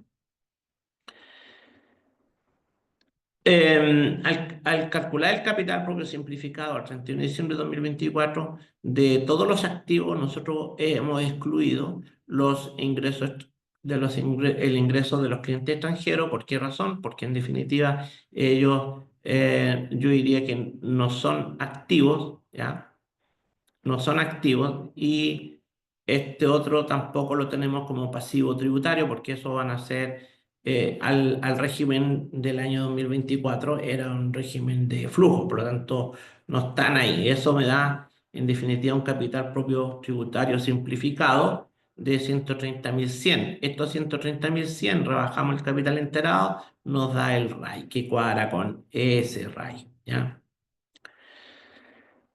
Luego tenemos que aquí al frente una valorización alternativa al 1 de enero del año 2025. En este caso, estamos haciendo los cálculos y determinando las diferencias, ¿ya? Estas diferencias que en la práctica son de tres tipos, ¿ya? Aquí tengo un resumen de las diferencias, ¿ya? En primer lugar, tenemos el rubro del reconocimiento de los resultados derivados de las operaciones en moneda extranjera. El legislador ha señalado de que todo lo que sea moneda extranjera son registrados a valor histórico. Por lo tanto, cualquier diferencia que se haya producido bajo la permanencia en el régimen PROPYME no se reconoce, porque obviamente como es por flujo, estos flujos se van a reconocer cuando se liquide esa moneda extranjera, cuando se liquide la inversión, etcétera, etcétera, ¿ya? Entonces, el valor ajustado al 1 de enero del año 2025 me va a generar una diferencia mayor, ¿ya? En los activos tenemos 155.533 pesos de diferencia de tipo cambio, y en el pasivo tenemos 61.992 y un efecto neto de 93.541 por concepto de reconocimiento derivado de las operaciones en moneda extranjera. Eso está avalado en el oficio 2486 del 22 de septiembre de 2023, que señala que conforme a lo expuesto, la variación de tipo de cambio de activos y pasivos exigibles en moneda extranjera no reconocida en el periodo en que la empresa se encontraba acogida al régimen PROPYME, esta fue la consulta de ese año, quedará formando parte de su valor inicial y no afectará a la rentabilidad imponible del primer ejercicio en que la empresa opera bajo el régimen 14A, sino que formará parte del capital propio final y por ende al RAI. ¿Ya? Entonces esto no van a pasar nunca por resultados, van a pasar directamente al capital propio, este mayor valor, y también al RAI. Después tenemos un segundo grupo, que es el reconocimiento de los resultados de vengado por efecto del cambio de régimen, que son los clientes extranjeros, ¿ya? Que no habíamos recibido el pago y tampoco habíamos pagado a estos proveedores. Entonces, el primer ajuste que tenemos que hacer con motivo del cambio de régimen de los ingresos devengados y gastos adeudados que no hayan sido computados en virtud de la disposición de la letra D, deberán ser reconocidos y deducidos respectivamente por la empresa al momento de su incorporación en el régimen A del artículo 14. ¿Ya? Entonces, va a pasar por RLI también. ¿Ya? Y finalmente, la tercera forma de cambio que tenemos aquí es el cambio de valorización de los activos permitido por el artículo 14, letra D, número 7 y letra B. ¿Ya? ¿Cuáles son esos? Ya lo vimos, que son las existencias y ciertas maquinarias que están a un peso, pero que las vamos a valorizar a su valor de adquisición. Y ese mayor valor de los activos, desde luego, se van a incorporar al capital propio. Eso nos da la suma de toda esta diferencia, 2.392.000, que está resumido en valorización de moneda extranjera, 93.000, reconocimiento de resultados del ejercicio, 1.438, y revalorización por activos permitido por la ley, 859.998. Eso nos da el total. ¿Ya? Ese es el análisis de las diferencias, por lo tanto, hacemos el ajuste, reconocemos acá en el capital propio simplificado, se incorporan al capital la suma, tenemos un patrimonio de 2.522 en total, rebajamos el capital enterado, nos da los 2.472, ¿ya? Y estos 2.472, recuerden que provienen 80.100 del año anterior, más la RLI, que es el reconocimiento de resultado de ingresos menos gastos que estaban pendientes al 31 de diciembre del año 2024 bajo el régimen ProPyme, que se va a incorporar a la RLI, y más la revalorización de activos. ¿Ya? Eso nos da justo los valores y nos cuadra con el RAI. ¿Eh? Y así está explicado. Y este impuesto, de luego, esta utilidad de la realidad de este año va a estar afecta ya al 27% y va a tener un crédito con restitución del 35%. ¿Ya? Eso es importante tener presente, de que en la práctica nosotros tenemos que reconocer que este monto de revalorización de activos, ¿ya? La pregunta es, ¿se incorpora al RAI, dado de que esta revalorización estuvo un gasto bajo el régimen ProPyme? Al estar el gasto bajo el régimen ProPyme, uno dice, claro, ya fue deducido como gasto, pero como el legislador me permite reconocerlo como mayor valor para el inventario inicial por el cambio de régimen, desde luego ahí tenemos un oficio que el Servicio de Impuestos Internos aclara, y no obstante que la ley es bastante clarita también en ese sentido, diciendo que se incorpora al inventario, se incorpora al RAI, y después vía costeo o vía depreciación se rebaja, generando un efecto neutro. ¿Ya? Esa es la conclusión. Este es un ejercicio que lo vamos a subir, por lo tanto les puede servir como base para poder, si que alguno de ustedes estén en esta situación, pueda aplicar estas normas, estas disposiciones que son bastante complejas. Desde luego tenemos que tener muy presente de cómo se aplica, y si encuentran algún error o algún aporte también, con gusto lo podemos recibir para poder arreglar de tal manera que podamos mejorar muchísimo esta correcta aplicación. ¿Ya? Eso es, profesor. Gracias, profesor, aquí. Estaba contestando una pregunta del chat, yo por el momento, también, para hacerlo más rápido de repente. Sí, a ver, hay hartas felicitaciones al profesor Verdú, es importante eso. Sí. Vamos a poner un Eh, cuadro por ahí. Estaban preguntando sí, estaban preguntando, por ejemplo, cuando compro activo fijo a crédito, si efectivamente si lo compro a crédito me puedo o llevar o no llevarlo a gasto, ¿ya? Entonces, hay que, para mí crédito efectivamente no lo he pagado, hay que ver distinto si yo, por ejemplo, el banco me estoy comprando un bien raíz y el banco en definitiva me prestó la plata y compré el activo fijo, ese lo puedo ir a gasto porque en realidad lo que ocurre en la práctica le estoy debiendo la plata al banco, no al que me vendió el bien raíz, dejando fuera el terreno, por ejemplo. Entonces hay que tener claro, cuando hablo del pago, efectivamente en un crédito simple tiene que estar pagado completamente para llevarlo a resultados. Eso es importante, está dentro de las preguntas. Sí. Acá hay otra pregunta si el crédito de incentivo al ahorro se devuelve el año siguiente, ¿no? Claro, yo te antes que no Por se los varios vuelve, fondos. porque antes, ¿se acuerdan que existía cuando era el antiguo 14A, 14B, había todo un mecanismo de evolución, no me acuerdo efectivamente cómo operaba, efectivamente, ya entonces no tendía a tener esa confusión. Hoy día efectivamente no se devuelve ese crédito, en definitiva significa que lo que tengo es mayor RAI y menos SAC, que eso en definitiva es lo que ocurre, por lo tanto no se devuelve. Dice, entonces contablemente yo revalorizo los activos contra las cuentas de utilidades del año anterior.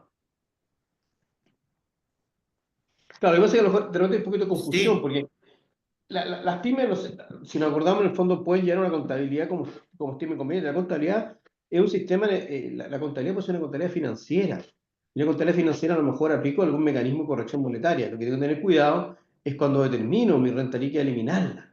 ¿Se fija? Entonces nos encontramos de repente con la situación que tenemos corrección monetaria de los PPM. Esa no la tenemos que considerar para efecto de pagar el impuesto de primera categoría. Pero por el contrario, si se le aplicó corrección monetaria a los retiros, ¿no es cierto? No tendré que anularla cuando haga mi determinación de la renta líquida. Por lo tanto, la primera pregunta que tenemos que hacernos es qué tratamiento contable le di para poder yo decir cómo haré los efectos a nivel de resultado y de la base imponible, que en definitiva pagar el impuesto de primera categoría. ¿Ya? sí, para la persona que lleva contabilidad tributaria, por este lado, respondiendo a la consulta de Carmen Rodríguez, en donde dice, entonces, contablemente yo revalorizo los activos contra las cuentas de utilidades del año anterior. En buenas cuentas sí, porque la cuenta capital no se va a mover. Por lo Claro, tanto, porque ella perfectamente podría como ser se incorpora capital, al RAI, claro, como se incorpora al RAI, eso es utilidad acumulada, tributaria. porque puede ocurrir, Mario, por ejemplo, que te aplica, no sé, el activo fijo no le llevó resultados porque está yendo en el mundo financiero y está mirando un balance financiero.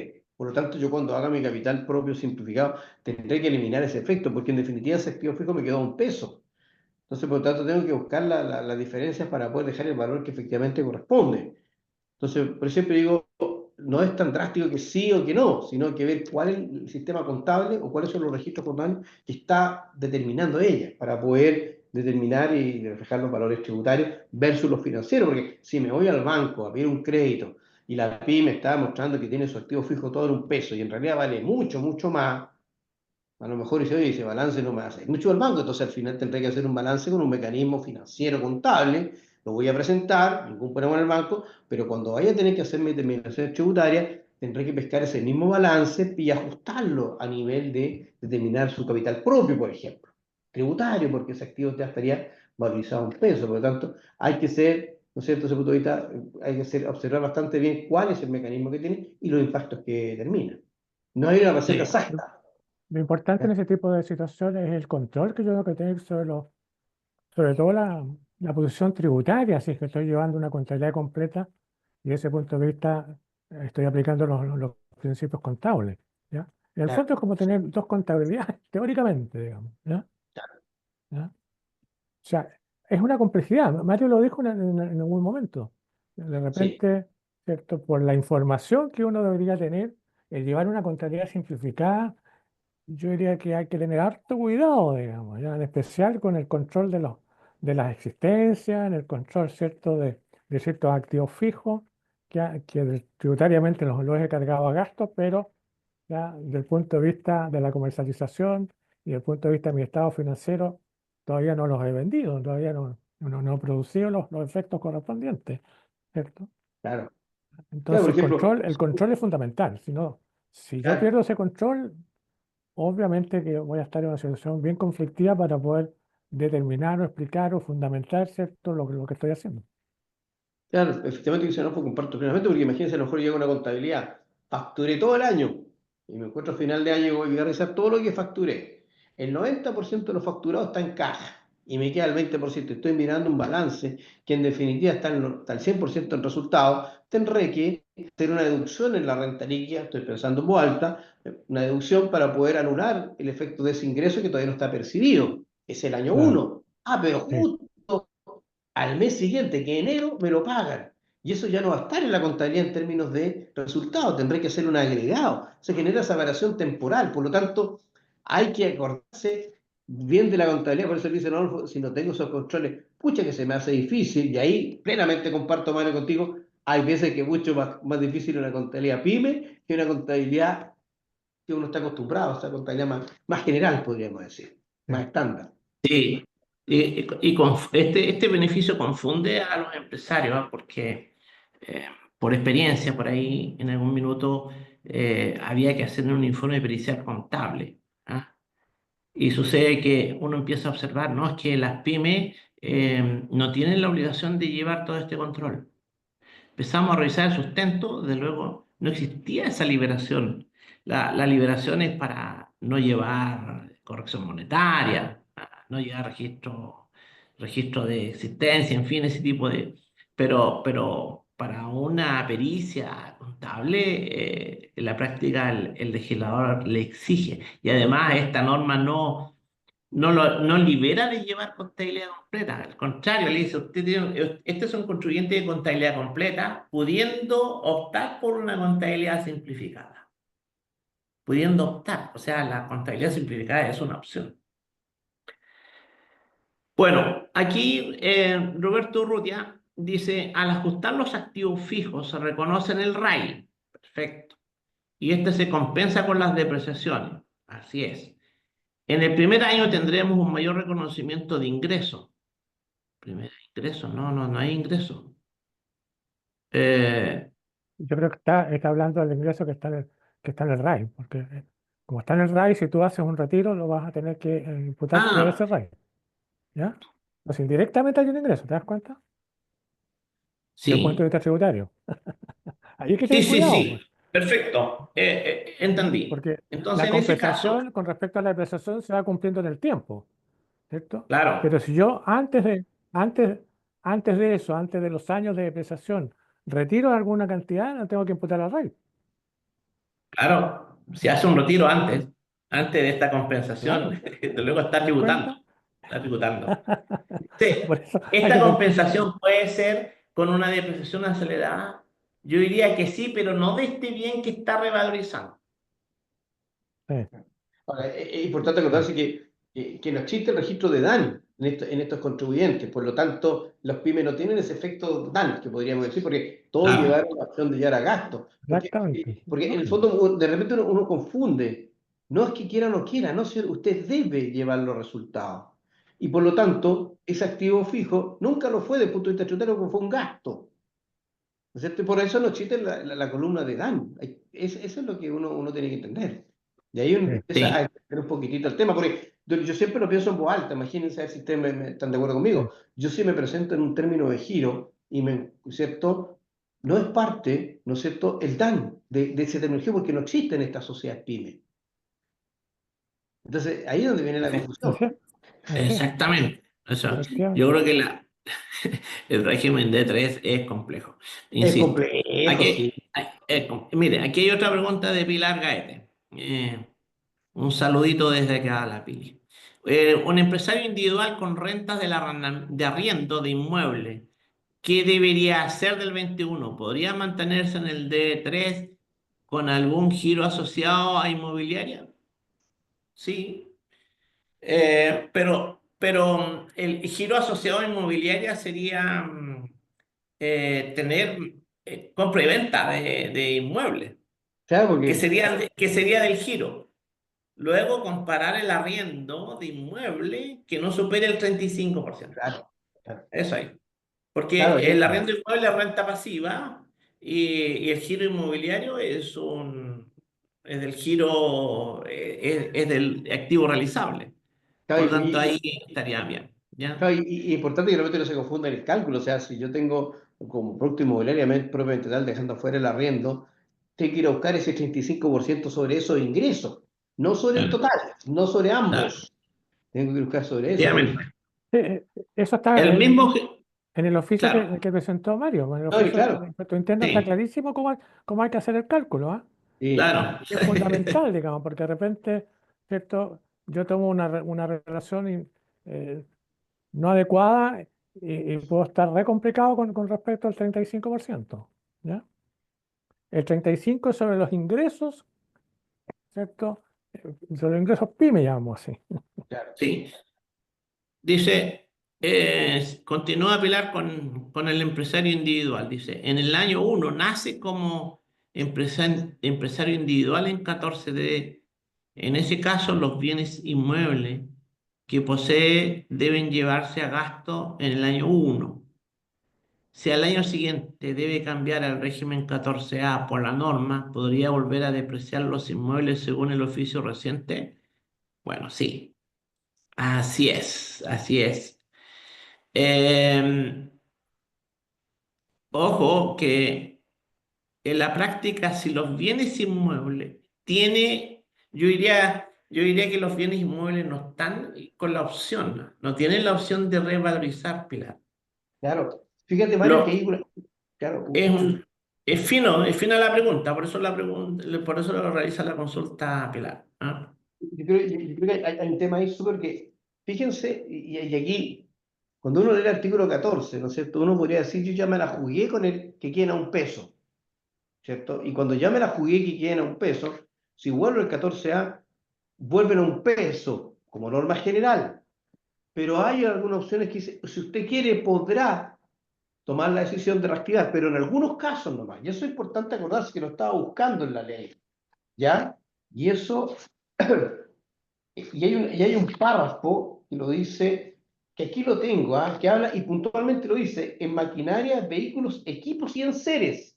Empresa dice, sin perjuicio de lo anterior, que sería un peso, podrán ya reconocer el valor neto de adquisición reajustado de acuerdo al 41 número 2 menos una amortización lineal ya por el plazo transcurrido entre su adquisición y fecha de cambio de régimen, pero lo habla como opción y solamente en el caso de maquinaria, vehículos, equipos y enseres. Y como tú muy bien Claro, dijiste, Mario, en el caso de los bienes raíces no está esa redacción. claro. Esos No son los bienes está. raíces, pero ojo, porque esta pregunta de Pilar es muy fina, porque si esos bienes inmuebles son del giro, pasarían a estar formando parte del rubro materias primas, productos, en diferentes estados. Ah, claro, estoy de Porque, acuerdo. Ahí, claro, claro, cambiaste el análisis, estoy de acuerdo. claro, Estoy de claro. acuerdo. Pero si esos bienes raíces, Claro, Pero dedica al arrendamiento, no. claro. O sea, sí, sí, sí. Ahí está el problema. Claro, ¿ya? Esos bienes raíces son, ¿ya? Ese tipo de bienes raíces no pueden reactivar. hacer optar la revalorización. No puede No, optar Yo por claro. eso. te digo, la Es, reactivación, podríamos llamarlo, para que sea más simple. es que Claro, eso claro. es evidente. Y Son fíjense, y cosas siempre cuando, distintas, cuando uno se pone a ¿ya? estudiar, uno podría decir que está esta opción en el 14, en las maquinarias, vehículos, equipos, en serie, materias primas, productos, pero fíjense en el 38 bis, es imperativo, ¿ah? El 38 bis me dice usted debe, ¿se fijan? Fíjense la reacción que Sí. hay ahí. Sí. Entonces, de repente, como tú acabas de decir, Mario, es un mundo las 14 pymes. Hay una No, cantidad de detalles, no es fácil. no es Parece fácil, fácil, pero no lo es. no lo es. Hay un oficio en donde un contribuyente que se dedica a compra y venta de parcelas de agrado, las Ya. lotea y las vende, y está en el 14D3 y le pregunta al servicio, yo cuando compro estas parcelas las puedo llevar a gasto por desembolso, no es depreciable, porque no, Ya. no estamos hablando de un activo fijo. Entonces el Exactamente. servicio le dice que sí, Claro. porque son del activo realizable, son del rubro existencia, las parcelas. Entonces, Pilar, ahí tiene otro ejemplo. No, es una pregunta interesante, son de esas preguntas que van Sí, sí. hay Claro, hay que estar bien es que despierto. cuando te está limitando los bienes raíces, ¿cierto? Que no pueden estar en la pyme, te está hablando del arrendamiento de los bienes raíces, Sí, Claro, el ¿ya? En arrendamiento. forma concreta, porque te está señalando el artículo 20, número uno, claro. ¿ya? Y el 20, número uno, obviamente que no está si yo me dedico a la compra y venta de bienes raíces, Sí. ¿ya? Existencia, por decirlo. Entonces, las limitaciones hay que tener siempre cuidado, ¿cierto? Hasta dónde llegan esas limitaciones. No por ser raíces voy a estar fuera del sistema, digamos, ¿ya? Ahora, siempre Porque vi, cuál es el tratamiento que tengo que darle al bien raíz en función de la actividad que estoy desarrollando. claro, a mí siempre personalmente me gusta, ya las llevé a gasto como pyme y vuelvo a 14A, las dejo un peso porque en definitiva va a evitarme un tema de una mayor patente el día de mañana, patente municipal. Entonces, hay que tomar varias aristas que empiezan a estar en la mesa. Claro, eso era importante porque yo decía, si yo lo revalorizo, tengo que hacerlo aparecer en el RAI, Claro, ¿ya? En cambio, si lo tengo en un peso, cuando venda eso, ahí voy a tener la utilidad que va a ir al RAI, pues. claro, ¿Ya? ¿Para qué voy a claro, llevar los ¿para costos, qué la voy a digamos? adelantar antes? Ah, Y bueno. por lo tanto patente municipal porque tengo más patrimonio. Sí, claro, sí. Entonces, Oye, hay muchos aspectos que uno tiene que considerar sobre esto. Muchos aspectos. ¿Ya? por eso estas tertulias que tenemos nosotros aquí realmente son entretenidas, pues, ¿no es cierto? La gente, ojalá que Absolutamente. no se nos aburra, No, pues. Sí, sigamos a la hora del almuerzo. sí, Creo que no hay más preguntas. no, estamos Sí, próximos a nos la alargamos. hora. Creo que ha sido muy interesante las dos presentaciones, tanto Mario como Hernán, como siempre, ¿cierto? Y las preguntas, obviamente, a nosotros nos van a enriquecer siempre, digamos. Como ven ustedes, aquí se producen discusiones, incluso entre nosotros, digo, ¿ya? Sí, Que también es importante, a mi juicio, digamos, ¿ya? sí, Así que vamos a dar por terminado este taller y obviamente ya les indicaremos cuál es el que tendremos próximamente en el mes de abril, ¿cierto? Mes de sí. las declaraciones propiamente tal de impuesto a la renta. ¿Ya? Muchas gracias a todos y hasta una próxima oportunidad. Excelente. Listo. Muchas gracias. Cuídense. Chao, Chao. chao. Adiós. Adiós. Adiós. Adiós.